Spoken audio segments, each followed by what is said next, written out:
Hi guys, welcome to my annual review of the World Radio and TV Handbook 2025 edition. So this book arrived really late from the guys at the Radio Data Centre. However, and when I say late, I mean more than a week late. I think it arrived about a week after Christmas, I can't remember, but I'm going to let them off because, let's be honest, I personally am just very, very glad they're still in the game and that this radio Bible that a lot of us rely on is still in publication. And what coincidence that the previous publishers who I got to know literally just up the road, or were up the road from me in Summertown. In fact, the last edition that was published before these guys took over, I actually went to their offices myself to pick up my copy personally. So yeah, it arrived late, but never mind. I'm just going to run through it. I haven't actually had time to have a look at it in any detail yet, but I'm going to run through the contents for this year. This is the book that, it's the only book available now that's in print as far as I know, but it's been a reliable source of information for me since, in this latest stint, since 2016. So we're talking about getting on for 10 years. I've had a copy every year for 10 years, and then in years gone by, I've used the WRTH, and it is a very, very reliable source of information. Highly recommend it to everybody. I know it's not cheap, but there's two things really. One is that although websites like short-wave.info are really good, and shortwaveschedule.com, etc., the information on those websites, although I regard that information highly, this book is supported by a huge group of people who are on the ground locally around the world, ensuring that the information is reliable. And if we stop buying this book, in the end, this book will disappear as well, and I really don't want that to happen. So let's have a look at this year. So inside front cover, advertisement from Micro Telecom for the Perseus 22. Now I had one of the original Perseus SDRs a few years ago, and my goodness, I still regret selling it. What a great SDR that was. The software was good, not great. I wish I hadn't sold it. In fact, some of you will know that on Christmas Eve, I do a kind of Sounds of Long Wave recording. And the first year I did that, I think, was 2016 or 2017, and it was with my Perseus. Don't get me wrong, the SDRs I've owned since then have all been great, but I do wish I hadn't sold that rig. So anyway, it's the Perseus SDR is back on the market. It's been reincarnated with better specs, I believe, than the original. Although the industrial design styling of it is actually very similar. So advertisement for that on the inside front cover. Some blurb on Radio Data Center guys themselves. Radio player advert. I don't listen to the radio a lot on the internet, but these guys have been around quite a long time. So they're involved with 800 broadcasters across 23 countries, and so nearly 10,000 stations. So whatever they're doing it correctly. Excuse me. So the WRTH is now available as a web app as well. Has been for a while actually. So some information on that. An editorial. So some words of wisdom from the editor Gunter, and I think Oliver is the assistant editor. I can't remember exactly what they call themselves. It's probably on the front page actually. Gunter. Yeah, chief editor Gunter. And publisher is Gunter and Oliver. Okay, fine. So editorial, which I won't go through because you need to buy the book and read it.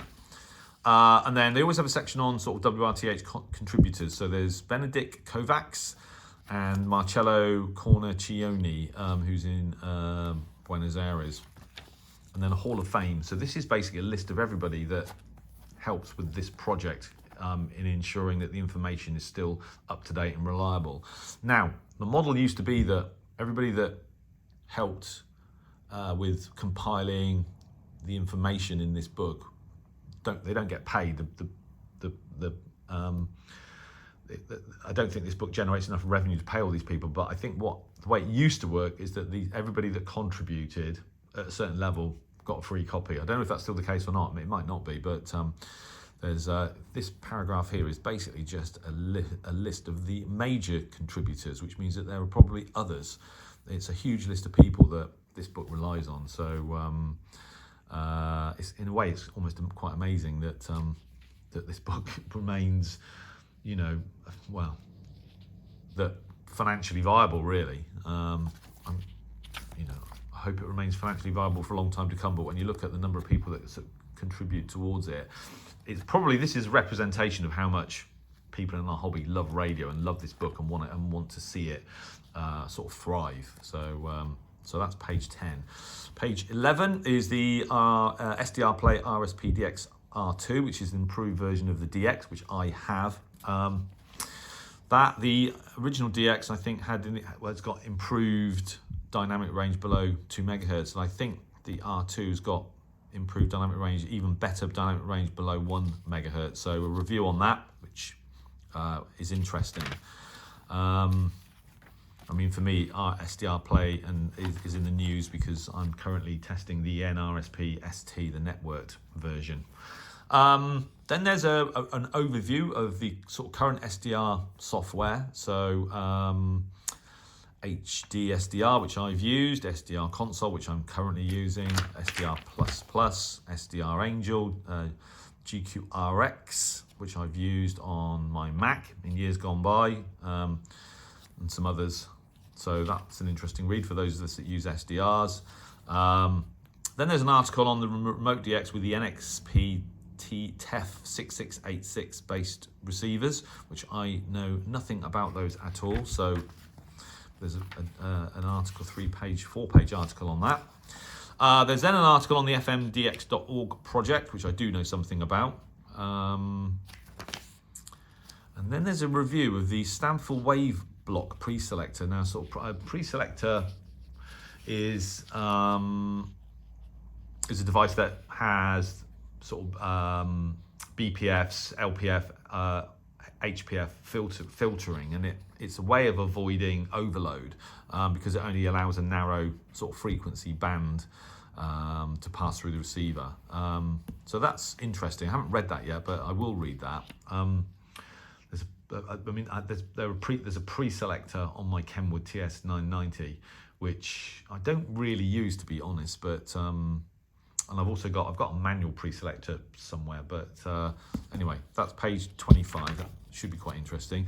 There's a receiver guide on page 27, and looking down at any of these that I own, right, handheld portable, RADI RF919, sort of getting 2 stars. Selectivity, dynamic range, overall for the RADI RF919. Not surprised about that. Mine was not good.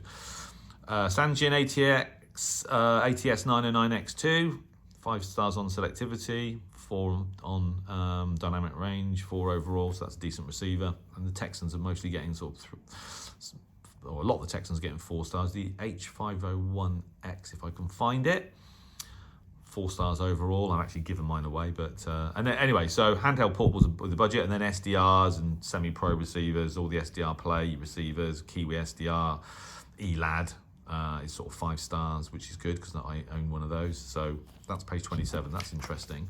And then there's an article on page 28 of the NTI. I've never seen it as the all MOPRAN, all mode passive receiving antenna. That's basically a passive loop, similar to a sort of active magnetic loop, but it's a passive loop that's supplied by Bonito, but built by NTI. So basically, it's a bit like a Wellbrook loop or a Megaloop FX, but it's not powered, but it's very large. I think the loop diameter is like 20 meters or something. I can't remember. So that's interesting. I had a quick look at this article, and it actually made me go to the Bonito website and actually take a look at what's going on there. And then next to it, strategically placed, an advertisement for Bonito NTI. I've been using the Megaloop FX for years. I travel with that antenna. It's superb. Right, page 30, a review of broadcasting on the island of Barbados, which I haven't read yet. Only a few are bearded, so I've got absolutely no idea what that's referring to, but buy the book and read the article and you'll find out. And then a review on broadcasting in Liberia, which also looks interesting. Then an article on radio. Okay, radio polls, connecting citizens and leaders in Uganda through participatory radio. So, in rural, remote areas of East Africa, radio reigns supreme, as it does in sort of South America and large parts of Africa, bridging the gap in a country increasingly divided by the digital age. Okay, right. So, at Track FM, leverage radio and toll-free SMS technology to serve the increasingly isolated public spheres across Uganda's districts. By posing multiple choice poll questions on the radio, we provide people with a platform to voice their opinions on matters of public importance. All right, okay, so there you go. That sounds quite interesting as well. So it's on page 36. Then on page 40, there's an article on what's happening with DRM. DRM's been around a long time and was, well, I think it was at one point heralded as the answer to interference on shortwave. I don't know when that was exactly, but it's been around 10 or 15 years and it's still around, but it hasn't sort of taken over as the sort of standard mode in shortwave transmission. Obviously, I've copied DRM signals many times and you know, it is quite stable, but the audio quality is very, very tinny. I find it very unnatural, the audio, and it's a bit of a hard listen if you're actually listening to a program with DRM, but that's just my take on it. So anyway, there's an article on that which will be quite interesting. Then there's an advertisement on DRM after it strategically, and also an advertisement on the ebook. WRTH is available as an ebook as well. Then there's a feature that's been around forever, HF broadcasting reception conditions during 2025. Will the solar maximum breathe new life into HF, etc.? Always an interesting read. And then another standard article, the most suitable frequencies matrix for 2025. And this is basically where you can read down this matrix, choose where you live, choose your time, and then this will predict the best band to use for listening to a transmitting station in various locations around the world. So Europe, North America, East, West, Central America, South, etc., etc. So I haven't used that for a long time, but I guess if you were targeting listening to transmissions from a particular part of the world or country, it would be a good place to start. Right, page 45, an explanation on how to use the World Radio and TV Handbook with diagrams and then a sort of summary of the sort of layout of the text, etc. And then a few pages just detailing the DX and Ham Radio Club partners with the publication, so the ARRL, British DX Club, there's 3 or 4 pages of those. Another advertisement for the radio data center with a QR code to scan. And then onto the maps. So the WRTH always has maps of the world: North America, South America, Europe, Africa, Central Asia and the Middle East.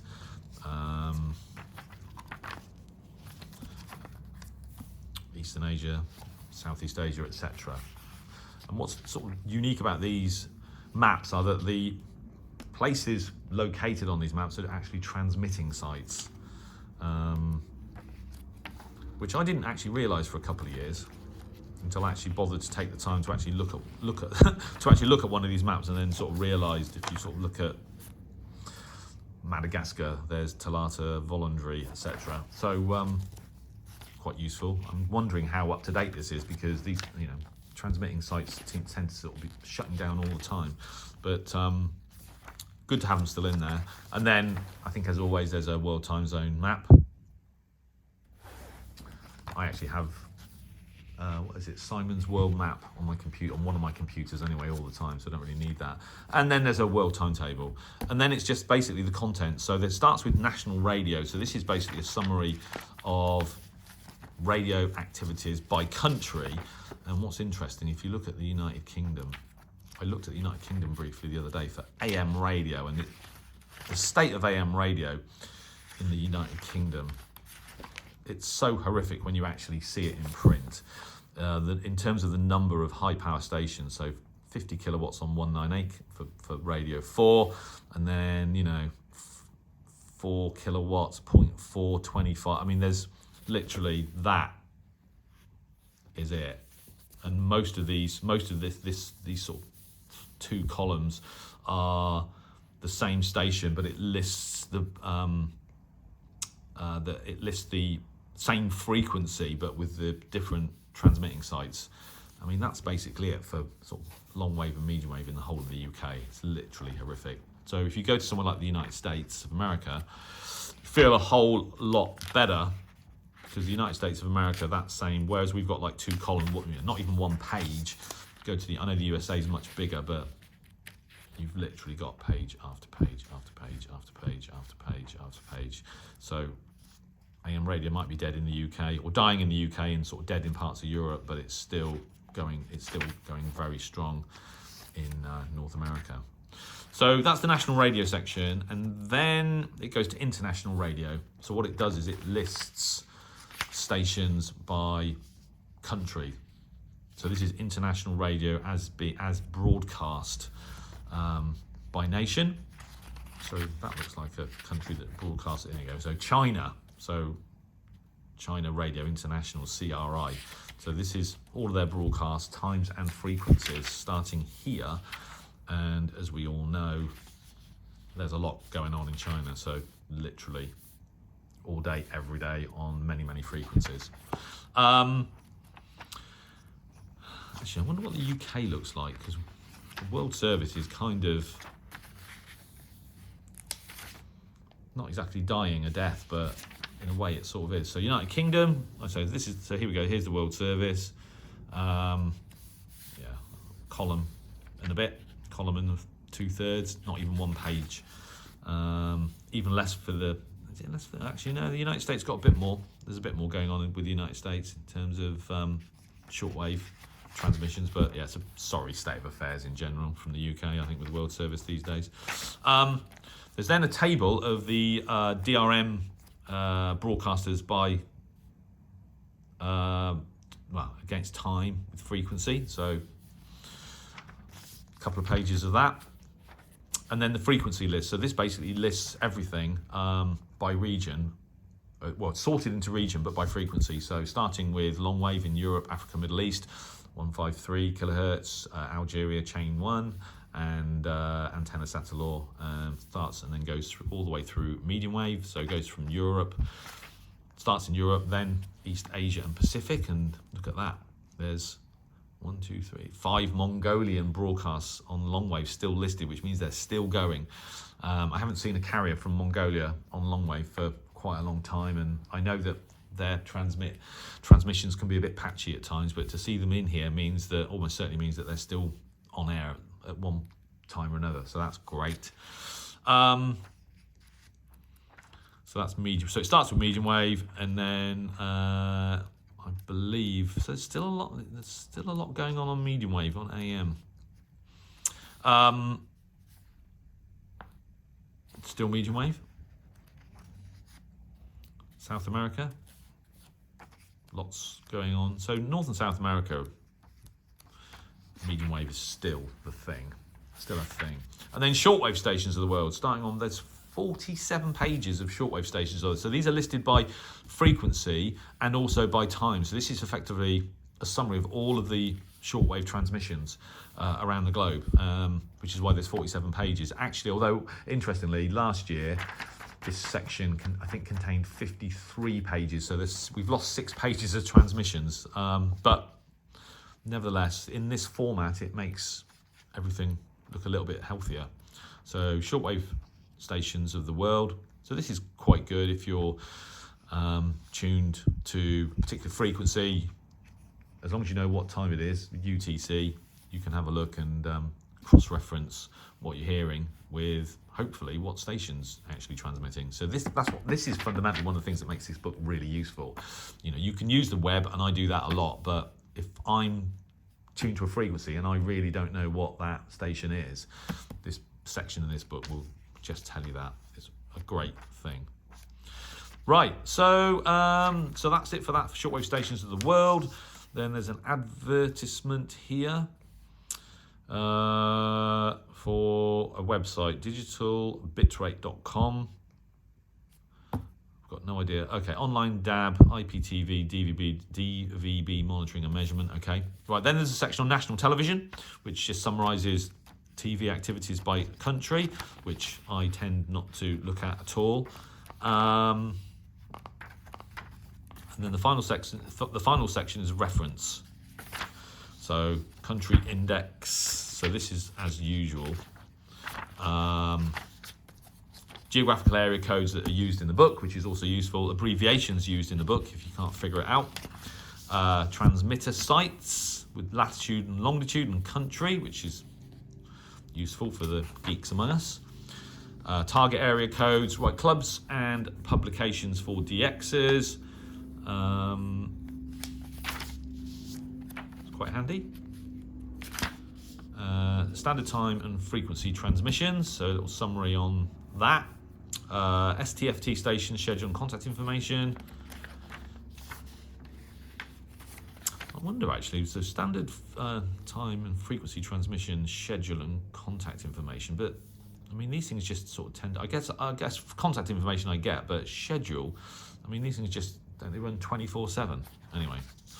International broadcasting organisations and institutes, and then selected internet resources for DXs and radio listeners. And I'm just looking, is there anything on general link pages? I can't see Oxford Shortwave log anywhere. How absolutely outrageous. But anyway, there you go.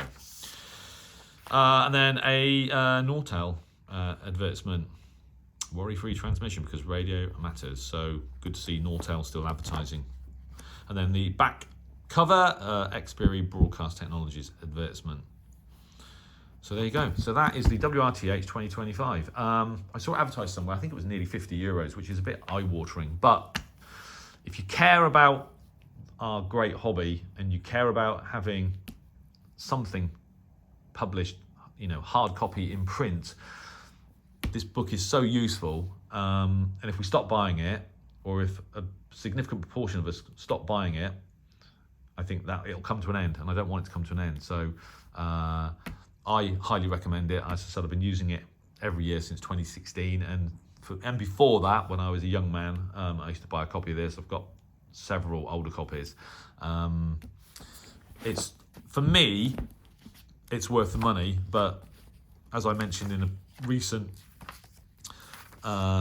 video, I do get regular criticism in terms of how much stuff costs on my channel, and you know, this is an expensive book, but in the grand scheme of things, we need it. And so, you know, my view is that we need to support it. But, you know, that is my view on this. And, yeah, I hope you guys agree. Anyway, I hope that was interesting and useful. Thanks for watching, and 73.